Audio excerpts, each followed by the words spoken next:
Regardless of the salary. Regardless of the salary, because it's a job you do with the computer, and me can't do such kind of jobs. Yeah. Okay. So the job is about you doing reports, technical reports. Then you have to be in the office early, because when it's 8 o'clock here, it's 11 o'clock in Japan. Yeah. The time difference. The time difference and all that. So I used to carry work at home. I was like a finance guy. So I didn't like the paperwork thingy and the white collar jobs. I didn't want to sit on a desk and a table. So after 1 year, in December, when I was going back to, people are supposed to go to work in January, I quit. I'm like, I'm not going back to this job. It's boring and I need to start doing my own things. So that time I'd moved out, I was staying alone. So I'm in the house. There was no Netflix. I can't say I was on Netflix and chilling. So I think I was on movies and stuff. Then my dad calls me like, Mustafa, I need to see you in the house in the evening. I'm like, why? Like, no, you just come. So I'm shocked. I'm like, did somebody die or something? So that day I went home. Then my dad is like, they've got a phone call from Simba Calls, and they're saying that I absconded work. There are people from Japan who've come to see me. They don't know what I do. You see, all my job was online, so nobody could know what I do. Okay. So they just wanted to see numbers at the end of the month. How many claims have I done worth 20 million, 30 million, 40 million? For them, it's about numbers, but the actual job they didn't know. So I went and told them that I didn't like my job. Number two, they've not increased my salary as promised. So, and I was the only one who knew how to do that job, because I was being trained overseas online. So it's either they get somebody to train another person, and that person has to be technical, or I train them. So they had to increase my salary. Then they got for me an assistant. So that if I decide to leave, and all this time I used to tell them I need an assistant, but they're not giving me. So now it was their fault. So I have leverage. So, and that's what I usually try to tell everybody. Even my employees here, you need to work so hard that the company cannot do without you. You hold them hostage. You have leverage. If you tell them I want 100 and you earn 50, they'll give you 100, because they know your importance. But there's some people who will come here to the office. They're like, boss, I want to resign. You're even happy. Like, oh, when are you leaving tomorrow? It's okay. So you need to work so hard that the company can't do without you. So, and that's the position I put. All the companies I've worked for, I always hold them hostage. As you can see in Autofine, once I got fired, after 1 week, they wanted me back and I declined. You get? And I'm going to give you a reverse story now, how I ended up again working with Autofine in a different position. Automotive industry is too small. So I quit. Then after quitting, I didn't quit. I went back to work. After going back to work, I started looking for jobs. Rapidly. Every day in the morning we used to be in the Why were you looking for jobs? Did you feel like maybe you'd lose that job? No, the job was boring. I needed a bigger challenge, because I used to do the same thing. It was boring even after increasing your salary? For me, it's never about money. That's where young people make a mistake. But why did you take the job after? You said those Asian guys, when they came, you told them that your salary, they didn't increase as they promised, and also the work was boring, right?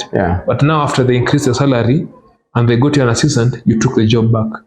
I took the job back because my assistant used to do for me everything. We just used to chill now. So I didn't have anything to do. I wanted challenge. I wanted challenge. So I didn't like it. So I started applying for jobs daily. And number two, I used to pray a lot. When I was in Simba Calls, it's not like when I was in Autofine. Now I've become more mature. So there is no prayer mostly, So I used to pray so hard. And after praying my prayers, as Muslims, we pray 5 times a day. After my prayer, I used to ask Allah, please get for me a job that I love and get me out from Simba Calls. It doesn't matter. I just used to hate. Because I had been there it was almost going to 6 years. I was there for long. So, and I'll tell you the truth. In employment, you're not supposed to be in the same position for more than 2 years. Or if you're in the same position, you're not supposed to do the same work after 2 years. That's why there is so much corruption. Because after 2 years, you've already mastered the glitches, you've mastered everything. You can even play around with numbers, and imagine you doing the same thing for 2 years. become a zombie. So it's either they increase the job or they switch you. I used to like GM, how they used to do it, General Motors. General Motors, every year, you go apply to the HR and you switch positions. You're like, I want to try marketing, even though you're a technician or even though you're in administration, and they'll give you probation for like 2 months. If the supervisor there or the boss there says you're good, you can stay in that position. Okay. Yeah. So it makes you can't do the same thing daily. So when I'm applying for jobs, one of the biggest claims I used to do, warranty claims, was a company called Mombasa Maize Millers. Averagely, I used to do like 3, 4, 5 claims a week. Mombasa Maize Millers is one of the companies which buys the most Mitsubishi Fuso in the country. So I used to communicate so much with them. Little did I know, Mombasa Maize Millers was going to hire you. Wanted somebody technically fit as me and who knows their vehicles. So they called me. They called me for an interview, and I never knew there was Mombasa Maize Millers in Nairobi, because all the claims used to come from Mombasa. So ideally they wanted to set up a workshop in Nairobi. So they called me for an interview. I went to meet the MD called Ali Ahmed, quite a gentleman, strict Muslim. So I went to meet him. When I was going for the interview, I thought I was going to Mombasa. So he told me the interview is going to be on a Saturday. So when I'm calling them, I'm like, Saturday, what time and why in Mombasa? And they're like, no, we are located in Nairobi. Because of the name and the claims used to come from Mombasa. Kumbe Mombasa was, I'll explain how Mombasa Maize Millers works. So Mombasa is another company, he is another company. But they all call themselves Mombasa Maize Millers. It's like Toyota. There's Toyota Kenya, there's Toyota in Japan. So I went for my interview on a Saturday. 10 o'clock, and I went prepared. I'd studied about Mombasa Maize Millers. I knew about their trucks. So I was interviewed by like approximately 12 people in the panel.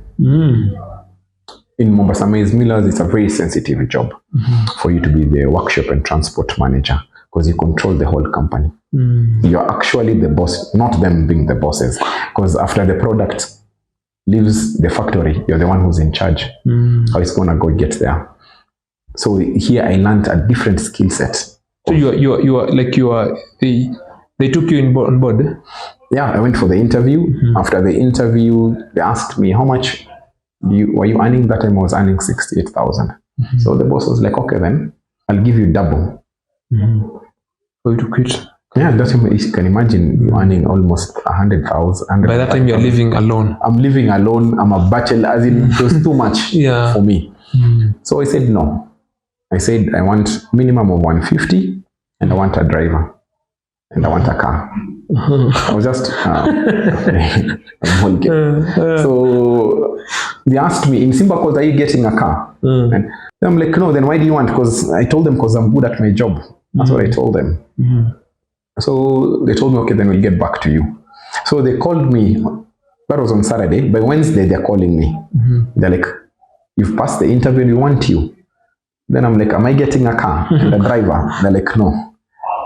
Then am I getting 150? No, 130.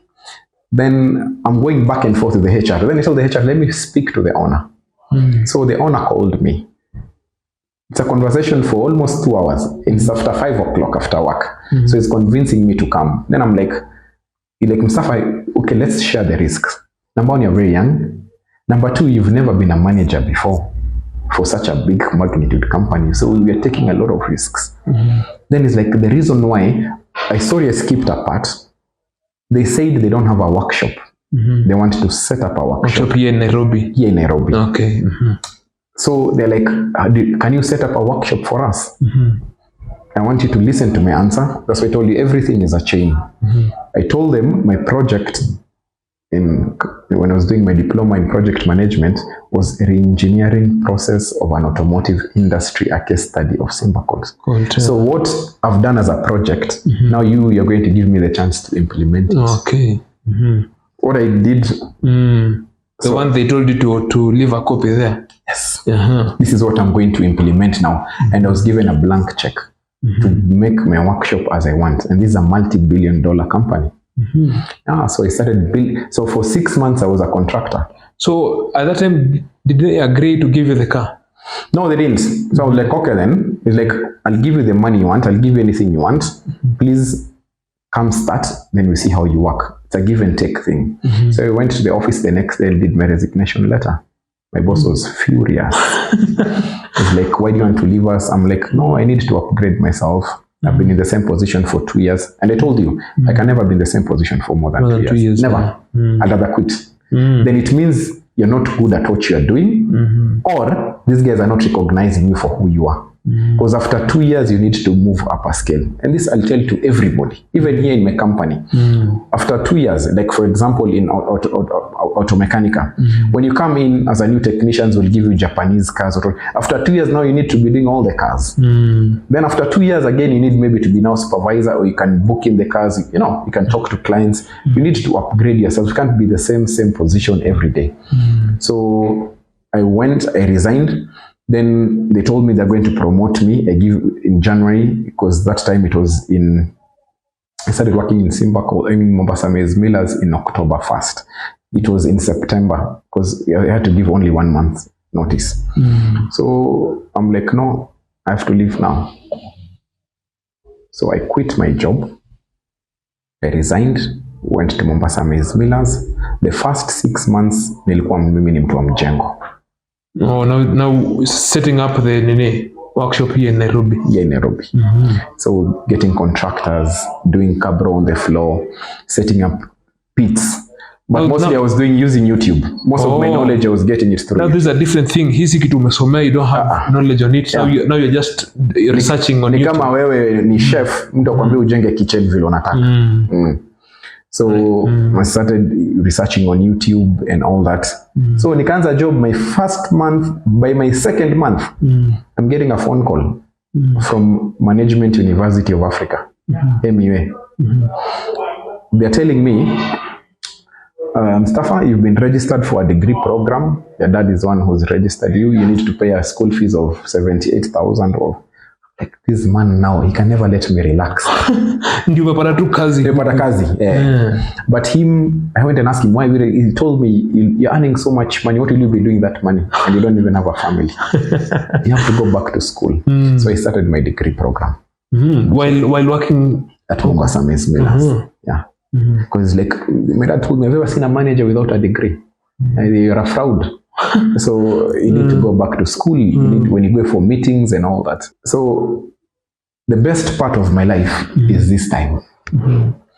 Because for 6 years I was in Simba Calls. When I was hired in Simba Calls, after 2 weeks I'm going back to, when I was hired in Mombasa Maize Millers, after 2 weeks I'm going back to Simba Calls. My boss calls me on a Friday in the morning. Hello, Mustafa, assalamu alaikum, wa alaikum salam. I wanted to buy cars, and that's your specialty. So let's meet. There's a driver coming to pick you. Let's meet in 20 minutes at Simba Calls head office. So I'm reaching Simba Calls. Even the reception, people are talking to me. It's like they think I'm still working there. They don't know I've left. Oh yeah. So I'm telling them, no, I'm no longer here. So my boss is just smiling. So I sit down. Then we go see the general manager in charge of sales. Do you know, we bought 68 cars in one day. Do you know how much one truck is? Oh, there were trucks. You're talking about trucks. You know how much one truck is? How much is it? 4 million. And you bought 68 of them? Yeah. Wow. Coming in batches. Pop, pop, pop. Canters and a fetch and 2 10-wheelers. 2 10-wheelers, 1 10-wheeler is like 9 million. Yeah. So the bosses are like, this is the kid who used to work here with us. So everyone started calling me from Simba Calls the next day. Yeah. So that to close the deal and all that. And I was so proud of myself. I was so happy. This is a company now. I used to be below. Now I'm coming and I'm being treated like, no, I'm being given coffee. And somebody used to be scared of is pulling a chair for me. So it was a nice feeling. So I stayed in Mombasa Maize Millers for 4 years as a workshop and transport manager. Then I learned so many things. So now at Mombasa Maize Millers, after the 2 years, did you now take another job? You said you never do a job for more than 2 years. More than 2 years. So when I came in, the first 6 months, I was setting up the workshop.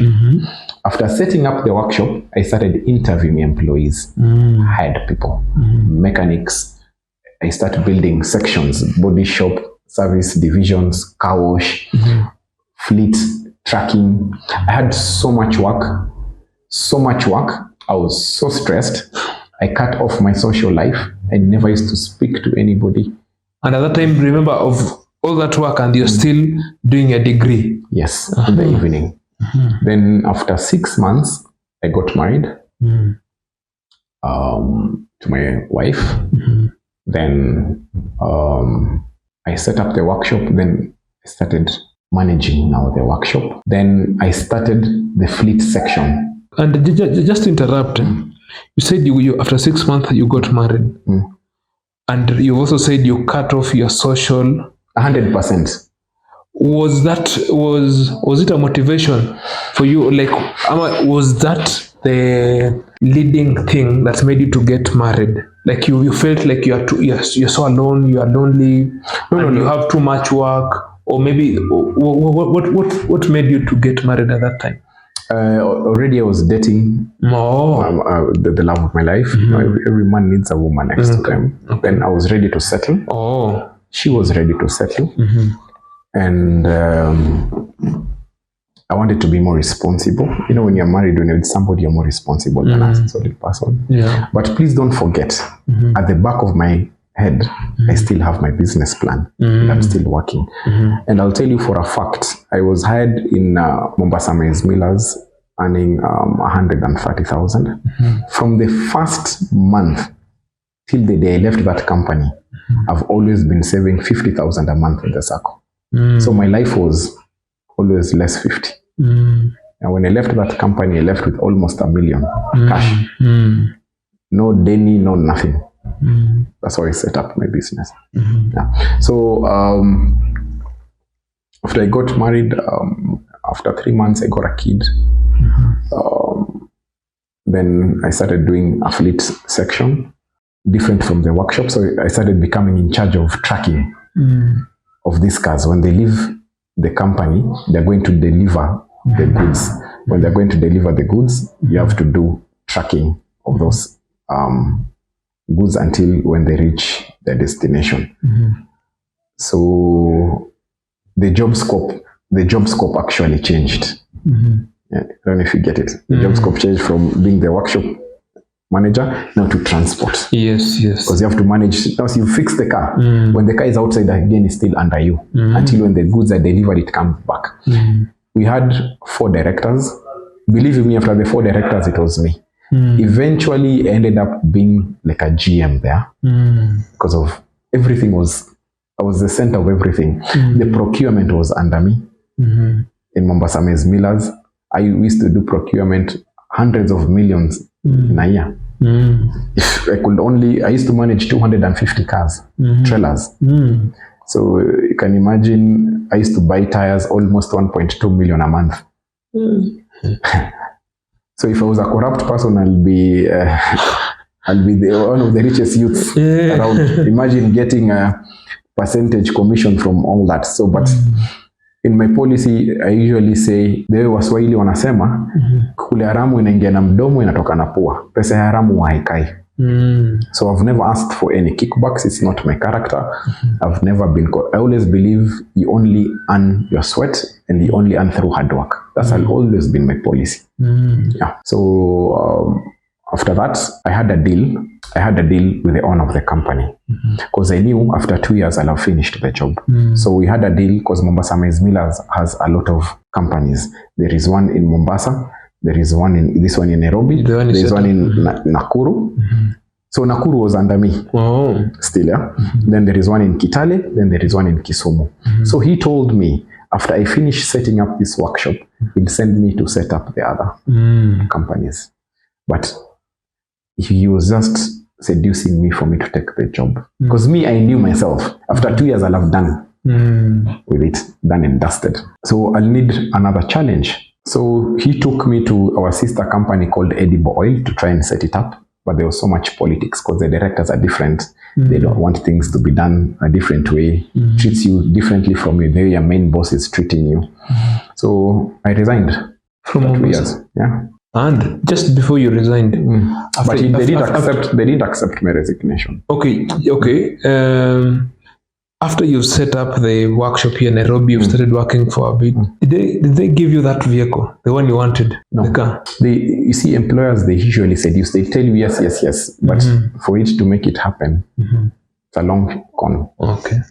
So but by that time, I had my cars. I already had 2 cars, so it didn't even bother me. When I was going to Mombasa Maize Millers, I didn't have a car. I was driving my family. Actually, when I was going to Mombasa Maize Millers, I used to drive my wife's car. I didn't have my own car. Okay. Yeah, but by the time in 2 years, I had 2 cars under logbook under my name, so I didn't even bother. I didn't even want anything from the company because of all the cars have tracking devices. So you don't want somebody to know how you live your life outside of the office. So even though they were to give me, I will never have been using it. Okay. So now 2 years back, later you resign. Yes. Then they don't accept your resignation letter. They increased my salary. Yeah, though after they increased my salary, but actually the 150 they gave me after 6 months. Yeah, they promised me if you do a good job after probation, we'll give you 150. So I was given 150. Then after 2 years, they increased again my salary. Then I stayed. Then it became boring. So like from what you're saying, for every resignation you've done, it's not about money, just about boredom. You want new challenges. Because I'd set up that company whereby the company didn't need me. I'd set up the systems whereby people are supposed to report by 8 o'clock. You get? But me, when it reaches, I used to leave my house at 8. Nikifika kwa gari, I'll be on YouTube. I'll get to the office, they'll make for me coffee. I'll chill. I'll play Candy Crush. I was stealing from the company. Yeah. By 12 o'clock, I even had to put my car tint so that I can go sleep in the car by 12 till 2 o'clock. I'll wake up, go pray, come back, eat lunch, then go Nizurure. Say I was doing nothing. I was actually getting free money because the process was happening without me. I'd set up everything. And you see me, I'm not a worker. I'm a manager. So I'm only working when there is a bottleneck. Okay. Otherwise, what am I supposed? Will I start fixing cars? Will I start procuring? Unless, if you see any manager in such a position working, unless they have interest. A good manager is the one who knows how to delegate. Okay. If you watch football, there is a manager called Sir Alex Ferguson. You need to read his book. It's called Sir Alex Ferguson. He said the day he became the best manager is when he stopped going to the pitch. Because he had a manager for goalkeepers, manager for midfield, managers for striker. So he used to look at the pitch from outside, from where the fans sit. Because as a fan, you can be like, this one is playing this way. But when you're inside, you won't be able to know how people are playing. So me, I was always on the back. And I actually managed the company well. I never used to do anything. So again, I became idle. So when I became idle, then I resigned. No, I didn't resign. That's the time I started my company. Okay. So what year is this? I didn't start this company. I had a lot of trials. So back in 2023, back in 2019. That's when COVID was started. COVID? Yeah. For COVID. I tried to start a car wash next to Galleria in Karen. It failed. Me and my partner, the same guy used to work in the Rupu called Alan. So we had started, it was okay. It was inside that Catholic church. So when I'm going to open the car wash the next day, unakuja unapata mapipes za maji zimekatwa. We fix. The next day ukikuja unapata steam imeng'olewa. The next day unapata pump yako imewekwa matope. So there was a cartel that they didn't want us to succeed. And these things happen inside mosques, churches and stuff. So we had to close the business, and the investment we had put almost $500,000. We had to remove it. So what happened is, one of my suppliers in Mombasa Maize Millers is called Faraz. He used to be a very close friend of mine. He told me, I went and told him that you supply spare parts and me, I'm technical. Can I start my own workshop? Then you supply me with spare parts, then I'll pay you once the client pays me. He told me yes. So I went to Langata. I used to live in Langata. So I went and took a main house 4 years ago. I'm actually giving precise, it's exactly 4 years ago. 4.5 years ago. Because that's the time my son was being born, and my son is turning 5 next year, March. So it's 4 years, 8 months ago. I took a main house whereby I could have parked almost 7 cars at the compound. The compound was big. So that was my first garage. So I did my first job, which was for a relative, spray painting. I failed because that lady paid me, my relative paid me after 3 months. So there's no continuity of work. I'd already bought tools, equipments worth 100, 200,000. I bought toolbox. I bought a spray painting machine. I bought a car wash machine so that I can start doing jobs in my own yard. I did couples of jobs. Then eventually I stopped because I didn't have the cash flow. So by that time, I was already known in the industry. So a lot of companies wanted to poach me. I had a meeting with one of the biggest Foster garages called Unity. So now they had known you through your other works at Mombasa Maize Millers, not your current. No. Okay. No one knew me from my garage in the house. So they wanted to poach me. My first meeting was with Unity Auto Garage. It's called Rashid, one of the biggest names in automotive industry in Kenya. But he wanted to hire me, poach me from Mombasa Maize to go work for him as a GM. He offered me a salary of 250,000. I declined. They said, from here, I'm just going to my own company. It doesn't matter if you pay me 1 million. I want to be my own boss. So I gave him a deal for me to be a partner. So he said, yes, he can open and set for me up a garage anywhere in Nairobi. I mean, outside Nairobi. Outside Nairobi? Yes, because he already has 6 garages in industrial area called Unity. So he didn't want competition? Yes. But he'll set for me up everything, pay everything. And I'll be a partner, 50-50. Yeah. Then I declined because I could not leave my young family behind. Then, I don't know if you've heard of Mash Auto.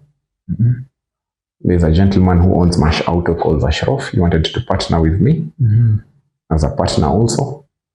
But we didn't click. So this friend of mine called Faraz, who was a supplier in Mombasa Maize Millers, he told me there is a relative of mine, my cousin. He has a workshop in Karen. He's been running it for 16 years. Can you go see him and see if you guys can work together? That's how Automechanica was born. Hey. Now, Automechanica, what year are we talking?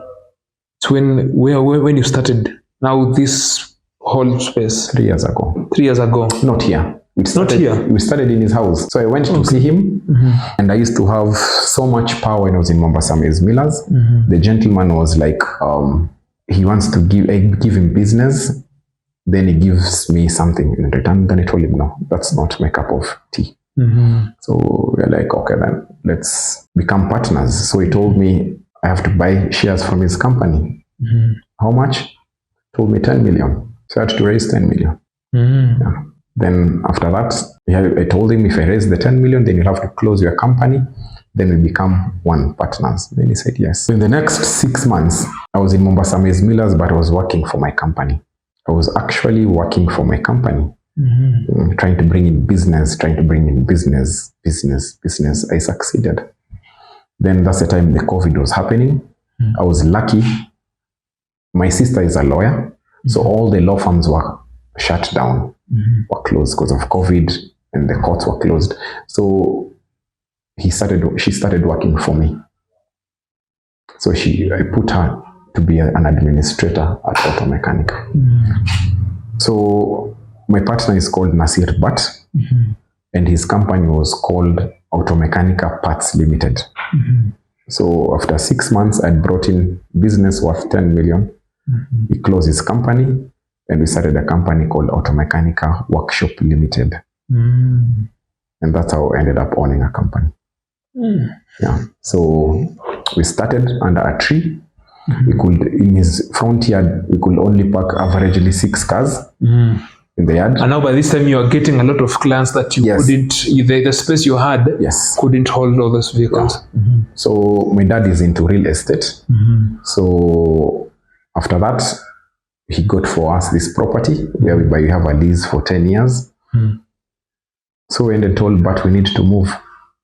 So that was his house also. So it was a very big challenge. So he had to move, look for another house. At the same time, we had to pay rent here to keep this property, and we had to pay rent again where we were. So we made losses for almost 6 months.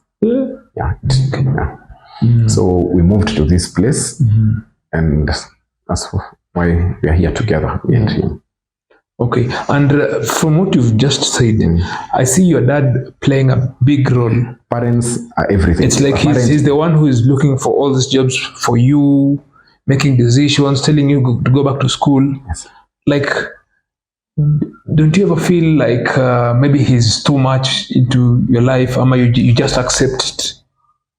You see, as Muslims, we are being told that paradise is under the feet of your parents. If you want to walk on this earth, you need to get blessings with your parents.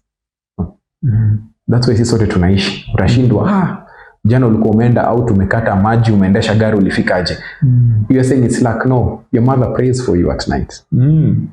Until the day you lose that parents, it's no longer. That's the time you know you don't have. There is nothing like luck. It's prayers. I have a child, I have a son, and every day I pray for my son. I ask Allah to give him good health. I ask Allah to give him wisdom, to make him smart, to prevent him from any calamities. But he doesn't know. My son just lives like he thinks he's lucky. No, we pray until when you get a child, that's the time you know. So our parents always wish the best for you. And so if you listen to them, it comes, anything you do, it comes with a blessing. Because a parent haezi kakutakia kitu yote mbaya. He'll wish for you to succeed more than him. So right now, do you think like if maybe you hadn't listened to your father and decided to take your career in let's say the chef, you wanted to become a chef, do you think you would have made it? Like, or do you think you would be the same position as you are right now? No. There's nothing which happens without your parents' blessings. That's why even when you want to get married, you go and ask for hand in marriage from the parents. You want your parents to go and engage the other parents, because everything starts with the parents. You started with your parents. The world started with the parents. So if you get their blessings, it's only nothing but success which comes your way. Okay. Yeah. Okay. Now we understand the history of how Automechanica came to. So I want us to talk about Automechanica and what it deals with. So, what do you do here exactly? You just tell me overall what you do here, because I know you worked at Mombasa Maize Miller, Simba Colt, doing different things. Now here, being your own company, what do you do? Automechanica, we are automotive repairer for cars and maintenance. In a vehicle, there are things you repair and there are things you maintain. We also do body work repair. We also offer towing services in case of a breakdown. We also do insurance work. We also do service for corporate clients. We service a lot of corporate clients. We apply for tenders for service and maintenance for government jobs. And we also do restoration of old school cars. Where my partner's relative is called Hamza. He's the one who's racing for Kenya under 21. We also do Hamza Anwar's vehicles. I think when you go out, you can see one of his cars. We are working on it. So we are all out in automotive. We do everything from service to wheel balancing to wheel alignment to diagnosis to body repair to spray painting. Also, you don't specify in one thing. Don't you think someone might say that a jack of all trades is a master of none?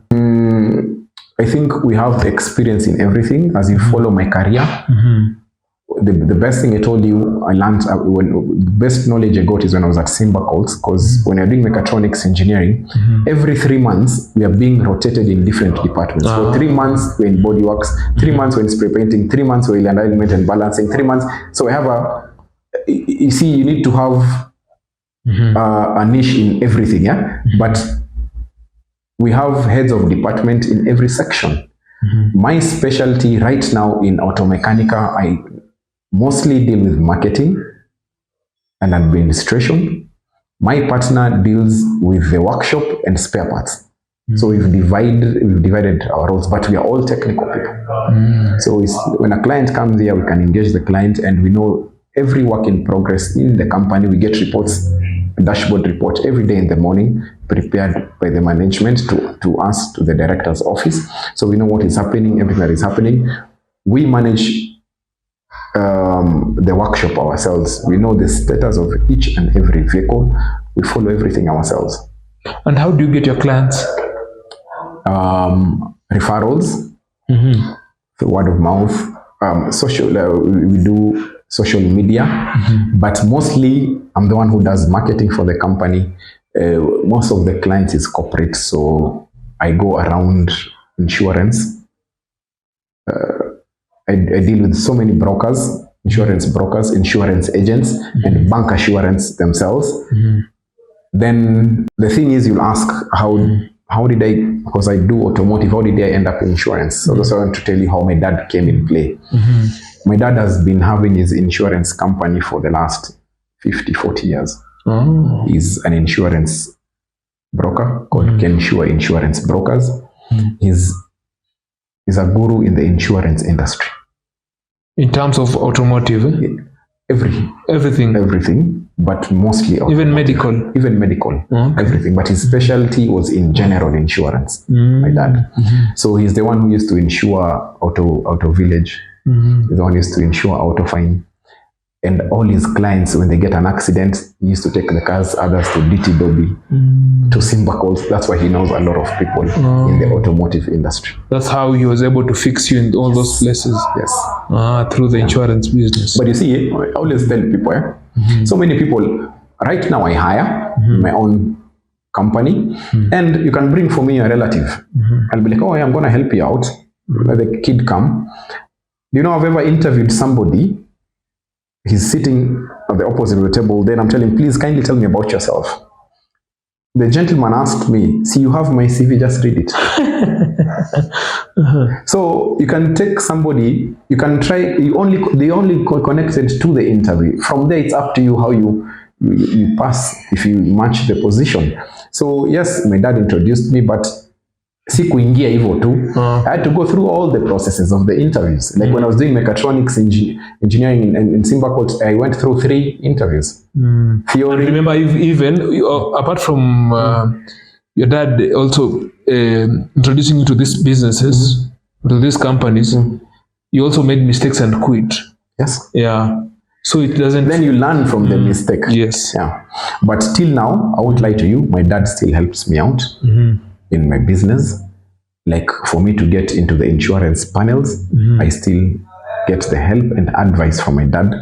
And I'm so good also in insurance because ever since I was born, when you're sitting on your dinner table, you'll hear your dad discussing about insurance, or a client will call him. My brother works for UAP as an agent in insurance. My sister was the head of legal at Takaful Insurance. So we're in the insurance world as ourselves. Okay.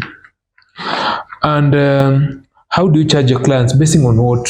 What do you base on? When a client walks in, do you look at the vehicle, say, this is a Mercedes GLE, I won't charge 150,000. Wewe amekuja na Vitz, you won't charge 20k.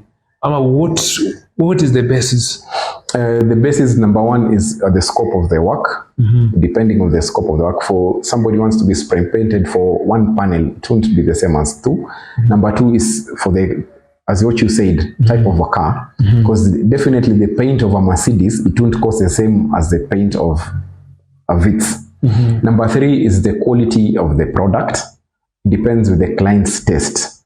There is a paint, like we use Seekens, as we are dealers of Seekens, which is the top paint in the country.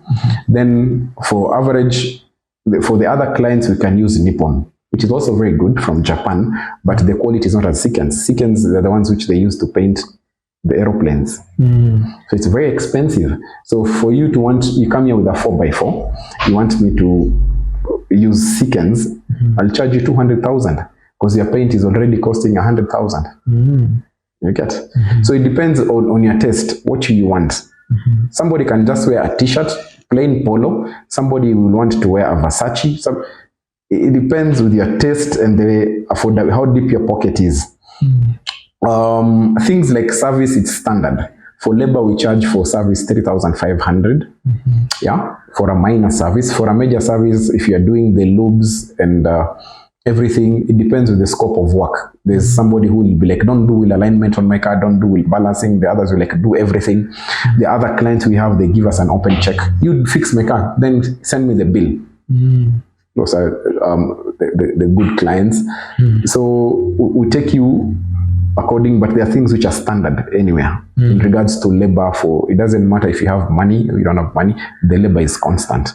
So it doesn't mean that you don't have money, I'll come and charge you 500 bob for labor for minor service, or you have money, I'll charge you 500. No, it's usually 3,500 for a minor service. It's usually 6,000 for a major service. That's minus the spare parts. Yeah. Okay.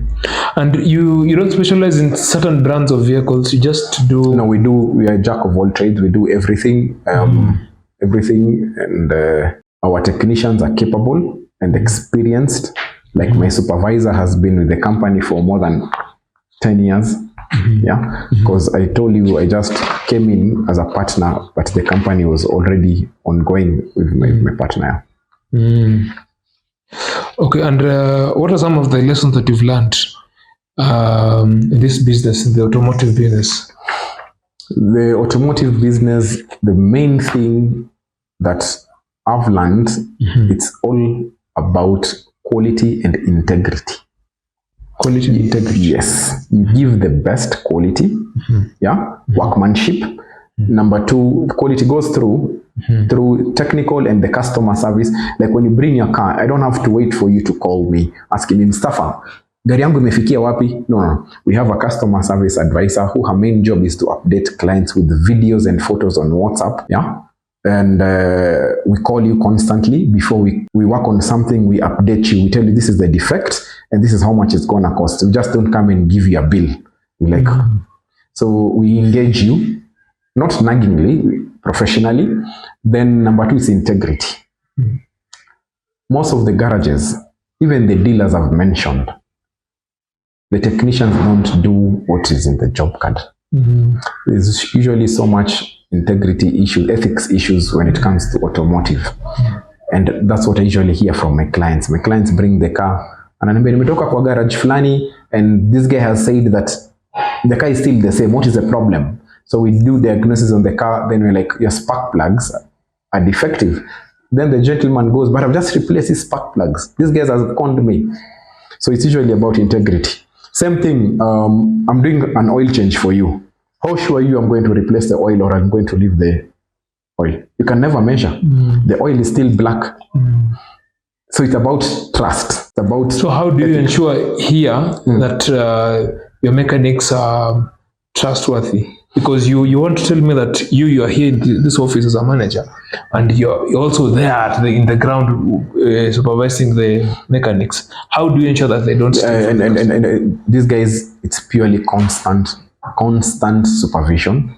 As you can see from my office, my CCTV is every corner of the garage. I usually monitor and evaluate everything. It's about M&E, monitoring and evaluation. You don't, this is like a project. When you give me a vehicle, it's like a project. So after the end of a project, it's about monitoring and evaluation. You don't leave it that way. Then the cycle of the project is not complete. Number two, I've been in this industry for so many years, so I know all the hooks and crooks. Number three, most of my employees are people I've come with from, like I have 2 employees from Mombasa Maize Millers. Yeah. I have 1 employee from Simba Colt. Understand? So I know a lot of people in the industry. I know trustworthy people. I've been in this. I started from my history I've given you. The first time I stepped a foot inside a workshop was in Simba College, 2006. When 2023. How many years are those? Lord, more than 10. Almost 16 years. Yeah. 17. Yeah. And I'm only how old now? I'm 36 years old. Yeah. And someone might say you're young. Someone mtu akipita tu hapa hivi anasema jamani aje. That's the challenge I usually alifanya wash ama nini. That's the challenge I usually get, because people don't respect you when you go talk to a client. Treats you like an employee. Then my partner is Asian. Then it's like, I want to speak to your boss. So usually act like a fool. No, come speak to my boss. So the boss is here, I'm sitting here. Then my partner is like, meet the boss here. So we usually play with them. Because my partner is Asian, so everyone believes that you have to be an Asian. It's a stereotype thinking. It's an backward thinking. And I'm here through my hard work, and I earned my merits, and I worked to be in this position where I am right now. Yeah. And how do you prioritize your customer satisfaction in your garage?